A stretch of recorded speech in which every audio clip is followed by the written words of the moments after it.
My tattoos, well, I always assume that everybody that follows us on Instagram, Facebook, checks out our YouTube channel, you follow us because you've already seen a concert. But sometimes I'll see that, hey, what's with all the tattoos on your arms? And if you've never heard the story before, you can see, yeah, I'm filled with tattoos. And if people aren't sure what that's about, um, you know, first of all, it started with every time we did a concert, people would come up and they'd say, hey, can you sign this poster? Or, hey, can you sign my arm? And I thought, like, sure, I'll sign your arm, but here, sign me back. So anytime somebody asked for a signature, they'd sign me back. And after every show, I was covered in signatures, just because I was like, I'm no bigger a person than anybody else. Like, fame is kind of a silly thing, really.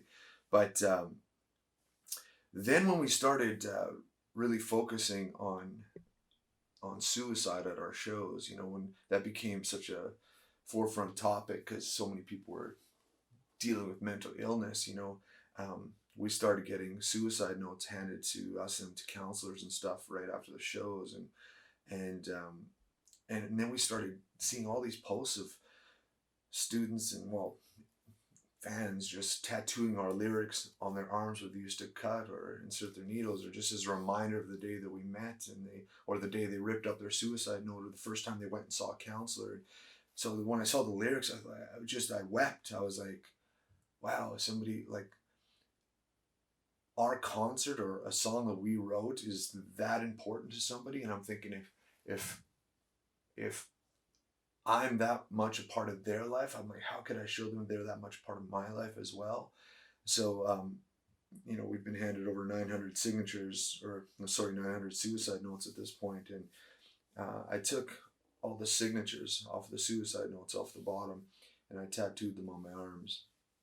And I did this to show, like, hey, you're valuable, like, you mean a lot to me as well. But I also just did this because as we continue to do the shows, and now people meet with counselors afterwards, because I can't meet with everybody at the bigger shows, but as you know as staff write to us, or parents, or students, or whoever write to us and tell us about their breakthrough meeting with a counselor, or whatever, the day they ripped up their suicide note and got help.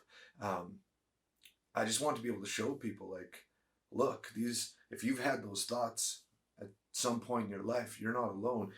These are all signatures of people that once had those thoughts too, and they're still here, and they're conquering the world around them. Because I think when people talk about mental illness, too often we only talk about the suicides. When people talk about, addictions, people only talk about the overdoses. And we can learn from tragic stories without question, but we have to balance that with stories of victory and triumph, like, show, like, you're not alone. You can make it through this dark time. Here's some examples of people that have. So, yeah, that's what the tattoos on my arm are all about.